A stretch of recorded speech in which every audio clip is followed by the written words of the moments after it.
ಅದಕ್ಕೆ ನಾವೇನು ಹೇಳ್ತೀವಿ, ಏನೋ 2 ದಿನದಾಗ ಅವ್ರಿಗೆ ಹಿಡಿಬೇಕು. ಏನು ಮಾಡ್ತಿರ್ ಗೊತ್ತಿಲ್ಲ, 2 ದಿನದಾಗ ಹಿಡಿಬೇಕು. ನಮ್ಮ ಗುರುಗೆ ಏನು ನಿಜಶರಣ ಅಂಬಿಗರ ಚೌಡಯ್ಯನ ಅವ್ರ ಮೂರ್ತಿಗೆ ಏನು ಅನ್ಯಾಯ ಮಾಡಿರಲ್ಲ ಅವರು, ಆ ಮೂರ್ತಿ ಹೊಸದು ಕುಂದಿರ್ಸ್ಬೇಕು.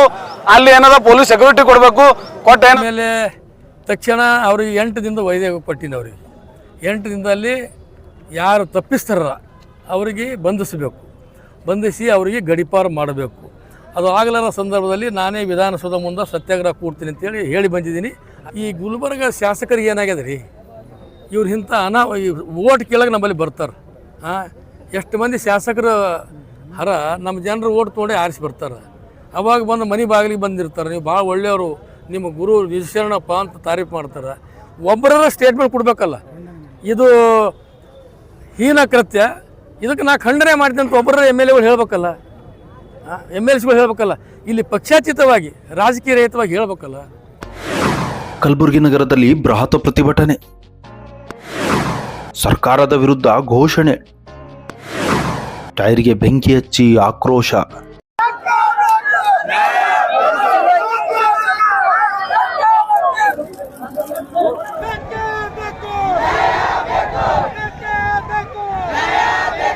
ಹೌದು, ಇಂತಹ ದೃಶ್ಯಗಳು ನಮಗೆ ಕಂಡುಬಂದಿದ್ದು ಕಲಬುರಗಿ ನಗರದ ಹೃದಯ ಭಾಗವಾದ ಜಗತ್ತುರ್ತದಲ್ಲಿ. ಕಲಬುರಗಿ ಜಿಲ್ಲೆಯ ಮುದ್ಕಾ ಗ್ರಾಮದಲ್ಲಿ ಕಳೆದ 4 ದಿನಗಳ ಹಿಂದಷ್ಟೇ ಕಿಡಿಗೇಡಿಗಳು ಶ್ರೀ ನಿಜಶರಣ ಅಂಬಿಗರ ಚೌಡಯ್ಯನವರ ಮೂರ್ತಿ ಭಗ್ನಗೊಳಿಸಿ ಅವಮಾನ ಮಾಡಿದ ಘಟನೆ ನಡೆದಿತ್ತು.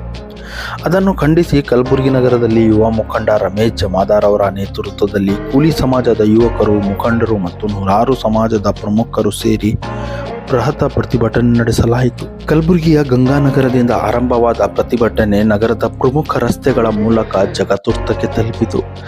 ಜಗತ್ತುರ್ತದಲ್ಲಿ ಸೇರಿದ ನೂರಾರು ಕೂಲಿ ಸಮಾಜದ ಮುಖಂಡರು ಟೈರಿಗೆ ಬೆಂಕಿ ಹಚ್ಚಿ ಸರ್ಕಾರದ ವಿರುದ್ಧ ಘೋಷಣೆ ಕೂಗಿ ಆಕ್ರೋಶ ಹೊರಹಾಕಿದರು. ಕೂಡಲೇ ಕಿಡಿಗೇಡಿಗಳನ್ನು ಬಂಧಿಸಿ ಕಾನೂನು ಪ್ರಕಾರ ಕಠಿಣ ಕ್ರಮ ಕೈಗೊಳ್ಳಬೇಕು, ಇಲ್ಲದಿದ್ದರೆ ಮುಂದೆ ಇನ್ನಷ್ಟು ಉಗ್ರ ಹೋರಾಟದ ಎಚ್ಚರಿಕೆ ನೀಡಿದರು. ಜೈ ಅಂಬಿಗ. ಇವತ್ತು ಈ ಪ್ರತಿಭಟನೆಗೆ ಕಾರಣ ಏನಪ್ಪಾ ಅಂತಂದ್ರೆ, ನಮ್ಮ ನಿಜಶರಣ ಅಂಬಿಗರ ಚೌಡಯ್ಯನವರ ಮೂರ್ತಿಗೆ ಏನು ಯಾವ ಕಿಡಿಗೇಡಿಗಳು ಅವಮಾನ ಮಾಡ್ಯಾರ, ಅವ್ರಿಗೆ ಇನ್ನತ್ರ ಯಾವುದೇ ರೀತಿಯಾಗಿ ಏನೂ ಎನ್ಕ್ವೈರಿ ಮಾಡ್ಲತ್ತಾರಿಲ್ಲ, ನಮಗೆ ತಿಳಿಯಲಾಗ್ಯದ. ಯಾಕಂದ್ರೆ ಅವ್ರಿಗೆ ಇನ್ನೂ ಹಿಡಿದಿಲ್ಲ, 1 ವಾರ ಆಯಿತು. ಮತ್ತು ಸರ್ಕಾರ ಏನು ಮಾಡ್ಲತ್ತ, ಇದಕ್ಕೆ ಯಾರು ಕೇಳತ್ತಾರ? ಯಾರು ಕೇಳಲಾರ, ಯಾವ ಲೀಡರ್ಗಳ್ನು ಕೇಳಲಾರ, ಯಾವ ರಾಜಕೀಯ ವ್ಯಕ್ತಿಗಳ್ನು ಕೇಳಲಾರ. ಅದಕ್ಕಾಗಿ ನಮ್ಮ ಯುವಕರು ಎಲ್ಲರೂ ಇವತ್ತು ಈ ಹೋರಾಟಕ್ಕೆ ಎಲ್ಲರೂ ಬಂದಾರ ಇವತ್ತು. ಅದಕ್ಕೆ ನಾವೇನು ಹೇಳ್ತೀವಿ, ಏನೋ 2 ದಿನದಾಗ ಅವ್ರಿಗೆ ಹಿಡಿಬೇಕು. ಏನು ಮಾಡ್ತಿರ್ ಗೊತ್ತಿಲ್ಲ, 2 ದಿನದಾಗ ಹಿಡಿಬೇಕು. ನಮ್ಮ ಗುರುಗೆ ಏನು ನಿಜಶರಣ ಅಂಬಿಗರ ಚೌಡಯ್ಯನ ಅವ್ರ ಮೂರ್ತಿಗೆ ಏನು ಅನ್ಯಾಯ ಮಾಡಿರಲ್ಲ ಅವರು, ಆ ಮೂರ್ತಿ ಹೊಸದು ಕುಂದಿರ್ಸ್ಬೇಕು. ಅಲ್ಲಿ ಏನದ ಪೊಲೀಸ್ ಸೆಕ್ಯೂರಿಟಿ ಕೊಡಬೇಕು.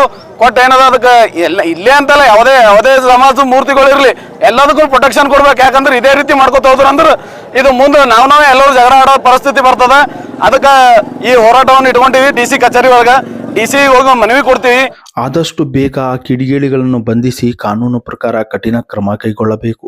ಇಲ್ಲದಿದ್ದರೆ ಮುಂಬರುವ ದಿನಗಳಲ್ಲಿ ಖುದ್ದಾಗಿ ಬೆಂಗಳೂರಿನ ವಿಧಾನಸೌಧದ ಎದುರು ಪ್ರತಿಭಟನೆ ಮಾಡುತ್ತೇನೆ ಎಂದು ವಿಧಾನ ಪರಿಷತ್ ಸದಸ್ಯ ತಿಪ್ಪಣ್ಣಪ್ಪ ಕಮಕ್ನೂರವರು ಖಾರವಾಗಿ ನುಡಿದರು. ನಮ್ಮ ಸಮಾಜದವರಿಗೆ ರಕ್ಷಣೆ ಸರ್ಕಾರ ಒದಗಿಸಬೇಕು. ಆಮೇಲೆ ನಾನು ಭೇಟಿ ಕೊಟ್ಟ ಸಂದರ್ಭದಲ್ಲಿ ವೈಯಕ್ತಿಕವಾಗಿ ಅದು ತಕ್ಷಣ ಒಂದು ಮೂರ್ತಿ ಸ್ಥಾಪನೆ ಮಾಡೋ ಸಲುವಾಗಿ, ಹೊಸ ಮೂರ್ತಿ ಸಲುವಾಗಿ ವೈಯಕ್ತಿಕವಾಗಿ 1 ಲಕ್ಷ ಸರ್ಕಾರ ಕಡೆಯಿಂದ ನನ್ನ ಅನುದಾನದಲ್ಲಿ 4 ಲಕ್ಷ ರೂಪಾಯಿಯನ್ನು ಬಿಡುಗಡೆ ಮಾಡಿದ್ದೇನೆ. ಒಟ್ಟು 5 ಲಕ್ಷದಲ್ಲಿ ಅಲ್ಲಿ ಸಮಗ್ರ ಅಭಿವೃದ್ಧಿ ಕೆಲಸಗಳು ಮಾಡಬೇಕು. ದುಡ್ಡಿನ ಕೊರತೆ ಇಲ್ಲ. ಇನ್ನೂ ಎಷ್ಟಾದರೂ ದುಡ್ಡು ಕೂಡ ಎಲ್ಲ ನನ್ನ ಸಮಾಜದವರು ಕೂಡ ಸಹಾಯ ಮಾಡ್ತಾರೆ, ಸಮಾಜದ ಗಣ್ಯ ವ್ಯಕ್ತಿಗಳು ಕೂಡ ಸಹಾಯ ಮಾಡ್ತಾರೆ. ನಾವೆಲ್ಲರೂ ಒಕ್ಕಟ್ಟಾಗಿ ಅಲ್ಲಿಯ ಒಳ್ಳೆಯ ಮೂರ್ತಿಯನ್ನು ಮಾಡಿ ಉದ್ಘಾಟನೆಯನ್ನು ಮಾಡ್ತಕ್ಕಂಥ ಕೆಲಸ ನಾವು ಮಾಡಬೇಕಂತೇಳಿ ನಿರ್ಧಾರ ತೆಗೆದುಕೊಂಡಿದ್ದೇವೆ.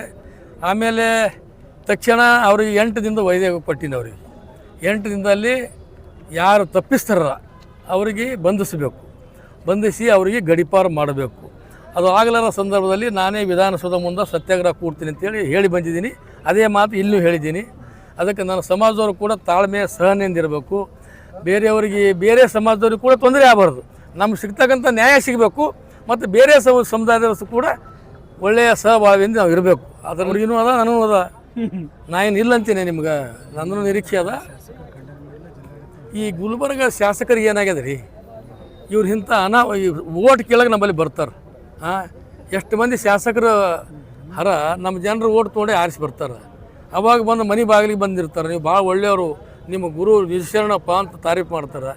ಒಬ್ಬರ ಸ್ಟೇಟ್ಮೆಂಟ್ ಕೊಡಬೇಕಲ್ಲ, ಇದು ಹೀನ ಕೃತ್ಯ, ಇದಕ್ಕೆ ನಾ ಖಂಡನೆ ಮಾಡ್ತೀನಿ ಅಂತ ಒಬ್ಬರ ಎಮ್ ಎಲ್ ಎಗಳು ಹೇಳ್ಬೇಕಲ್ಲ, ಎಮ್ ಎಲ್ ಸಿಗಳು ಹೇಳ್ಬೇಕಲ್ಲ, ಇಲ್ಲಿ ಪಕ್ಷಾತೀತವಾಗಿ ರಾಜಕೀಯ ರಹಿತವಾಗಿ ಹೇಳ್ಬೇಕಲ್ಲ.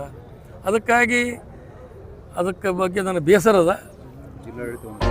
ಒಟ್ಟಿನಲ್ಲಿ ಶಹಾಬಾದ್ ತಾಲೂಕಿನ ಮುತ್ಕಾ ಗ್ರಾಮದಲ್ಲಿ ನಡೆದ ಘಟನೆ ಕೂಲಿ ಸಮಾಜದ ಆಕ್ರೋಶಕ್ಕೆ ಗುರಿಯಾಗಿದ್ದು, ಕೂಡಲೇ ತಪ್ಪಿತಸ್ಥರನ್ನು ಬಂಧಿಸಿ ಅವರನ್ನು ಕಠಿಣ ಶಿಕ್ಷೆಗೆ ಒಳಪಡಿಸಬೇಕೆಂದು ಕೂಲಿ ಸಮಾಜದ ಮುಖಂಡರ ಆಗ್ರಹವಾಗಿದೆ. ಸೈಯದ್ ಮನ್ಸೂರ್, ಗುಲ್ಬರ್ಗಾ ಮೆಟ್ರೋ, ಕಲಬುರಗಿ.